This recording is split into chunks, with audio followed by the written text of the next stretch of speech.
Picture this, if you will. It's 2025, specifically May 21st. You're minding your own business, probably trying to figure out why your Wi-Fi is slower than a government department on a Friday afternoon. Suddenly your toothbrush, pings you. Not with a reminder to brush, oh no. It's cheekily messaging the local grocer. Oi, I'm feeling a bit worn out, send a fresh me over and maybe some of that fancy toothpaste the human likes. This isn't some far-fetched sci-fi nonsense, people. This is the almost here, slightly unsettling, but undeniably alluring world of generative supply chains.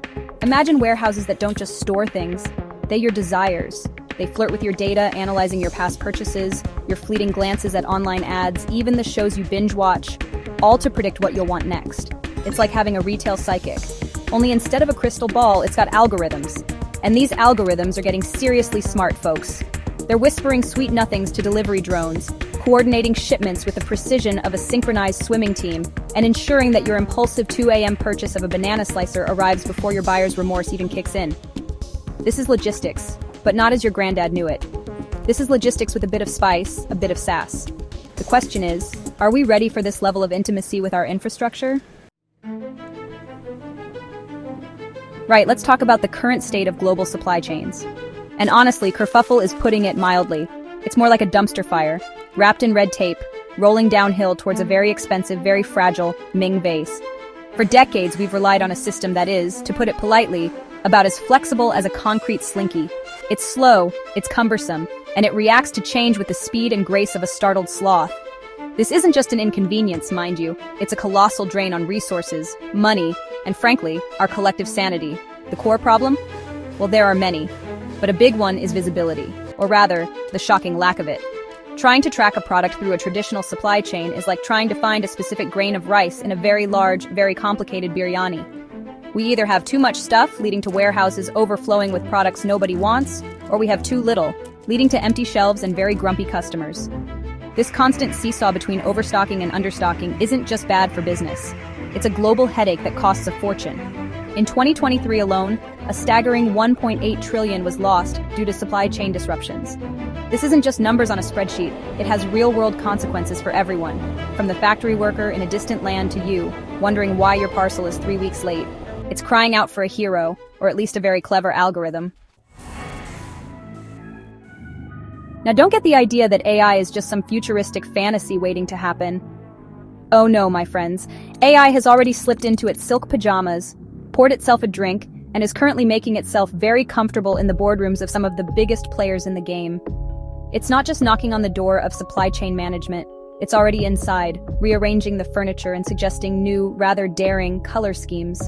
And some companies are listening very intently. Take Amazon, for instance. Their AI isn't just processing your orders, it's practically reading your mind. It knows you're thinking about buying that ridiculous garden gnome even before you fully admitted it to yourself. It analyzes your browsing history, your wish lists, what your neighbors are buying, probably even your star sign, to predict demand with an accuracy that's frankly a little bit spooky. This allows them to position products in warehouses closer to you, even before you click buy now. It's like they have a crystal ball, only it's powered by data centers the size of small towns. Alright, we've established that traditional supply chains are a bit rubbish at being efficient, but the problems run much deeper than just lost money and delayed packages. Oh yes, there's a dark side, a really mucky underbelly to this whole creaking edifice. Behind every shiny product that lands on our doorstep, there's often a trail of environmental damage, human exploitation, and staggering waste. It's the kind of stuff that doesn't make it into the glossy brochures, the inconvenient truths that get swept under the corporate rug. And it's time we aired some of this dirty linen because frankly, it stinks. Let's start with the human cost. The relentless pressure to cut costs in these old, inflexible systems often squeezes the most vulnerable, the workers. We're talking about sweatshop conditions, poverty wages, and unsafe working environments. The demand for cheap goods coupled with a supply chain that struggles to adapt means someone, somewhere, is paying a heavy price. It's the grim reality behind that bargain t-shirt or those unbelievably cheap electronics. The lack of transparency in these long, convoluted chains makes it incredibly difficult to track and ensure ethical practices. It's a system that too often prioritizes profit over people, and that's just not on, is it? Then there's the environmental carnage. Traditional supply chains are gas-guzzling, carbon-spewing monsters. Section 5, the smooth savior generative supply chains to the rescue. So we've established that the old supply chain is a bit of a villain, a creaking, polluting, exploitative relic. But fear not, because riding in on a gleaming white charger, or perhaps a very efficient AI-piloted drone, is our potential hero, the generative supply chain. This isn't just a minor upgrade, people. This is a full-blown revolution, a paradigm shift, a complete reimagining of how we get stuff from here to there. It's like trading in your sputtering old ambassador car for a sleek, silent, self-driving electric vehicle. The difference is that profound. What makes these generative supply chains so darn sexy? Well, it's all about the AI, darling. Not just any AI, but generative AI. This isn't just about crunching numbers faster. It's about creating, designing, and optimizing solutions in ways we humans haven't even thought of.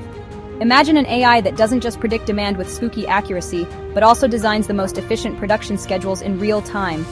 Autonomous factories that can adjust their output on the fly, based on constantly shifting data. Section 6, the big question. Will a robot yoink my job, boss? Alright, let's address the elephant in the room, or rather, the robot in the warehouse. Whenever we talk about AI and automation this powerful, the big, scary question inevitably pops up. Will AI steal my job? And look, let's be honest, it's a valid concern. If AI can predict demand, manage factories, and route deliveries all by its clever little self, what happens to the millions of people currently employed in logistics, warehousing, and transportation? Are we all doomed to be replaced by a bunch of soulless algorithms and tireless machines? It's enough to make you want to hide your CV under the mattress. The short answer is, well, it's complicated. Will some jobs change or disappear? Yes, almost certainly. Tasks that are repetitive, predictable, or involve heavy manual labor are prime candidates for automation. Think data entry clerks, some types of warehouse pickers and packers, or even long-haul truck drivers in the not-too-distant future. It would be disingenuous to pretend otherwise. Section 7, Small Fry Big Pond. Can your local Dukan join the AI party? Now you might be thinking, this all sounds very fancy, John. Very big corporation, very expensive. What about the little guys? Can my friendly neighborhood Kirana store or the small business owner trying to ship their artisanal pickles get a piece of this AI action? Or is this just another way for the Amazons and Alibabas of the world to get even bigger while everyone else gets left in the digital dust? It's a fair question, because historically, cutting-edge technology has often been the preserve of those with deep pockets and massive R&D departments, hasn't it? The good news is, this time, it might actually be different. While developing proprietary AI systems from scratch is indeed a costly affair, the rise of AI-as-a-service platforms and more accessible tools means that even small and medium-sized businesses, SMEs, can start to leverage the power of AI without needing a PhD in machine learning or a spare few crores lying around. Think of platforms like Zapier, which allows you to automate workflows between different apps, or various cloud-based AI tools that offer predictive analytics, inventory management, or customer service chatbots on a subscription basis. It's becoming more democratized. These tools can help small businesses punch above their weight. Imagine a local bakery using AI to predict daily demand for bread and pastries, reducing waste and ensuring they always have enough of what their customers love. Section 8, out with the old dud, in with the new stud muffin. So let's recap, shall we? We've got the legacy supply chains. They're like that toxic ex you just can't quite shake. You know the type. Unreliable, always letting you down at the worst possible moment, costs you a fortune in emotional and actual currency, and frankly, just a bit embarrassing to be seen with in public. They promise the world but deliver a logistical migraine. They're inefficient, they're polluting, they're often exploitative, and they're about as adaptable as a concrete block in a yoga class. You keep hoping they'll change, but deep down, you know they never will. It's time for a clean break, people. And then, striding into your life, all suave and sophisticated, is the generative supply chain. This isn't just a rebound. This is the partner you actually deserve. It's smart, it's responsive, it anticipates your needs before you even voice them. It's efficient, it's potentially cleaner, and it whispers sweet promises of optimized perfection. It's like dating someone who not only remembers your anniversary, but has also pre-ordered your favorite cake and arranged for it to be delivered by a carbon-neutral drone. It's alluring, it's exciting, and it's making eyes at you from across the technological bar. This new partner, powered by the magic of generative AI, isn't just about making things a little bit better. Section 9, the final seduction. So, are you ready to swipe right on AI? So there you have it, the tantalizing, slightly intimidating, but undeniably seductive prospect of generative supply chains. We've seen how the old ways are frankly a bit of a shambles, costly, clunky, and about as environmentally friendly as a coal-powered bouncy castle. We've peeked at how AI is already getting its flirt on with big businesses, showing them a glimpse of a much more efficient, much more profitable future. And yes, we've acknowledged the dark side, the human and environmental toll that our current systems often exact. A grim reminder that change isn't just desirable, it's desperately needed. Then came the main event, the generative supply chain, presented as the smart, sleek, and incredibly capable solution. It's AI not just assisting, but actively and logistics in ways that could revolutionize everything. From predicting your desires with uncanny accuracy to self-healing networks that laugh in the face of disruptions. We've touched on the job question. Yes, some roles will change, but new, smarter ones will emerge. And we've seen how even smaller businesses might be able to get in on this AI-powered action, provided they're savvy and, crucially, ethical.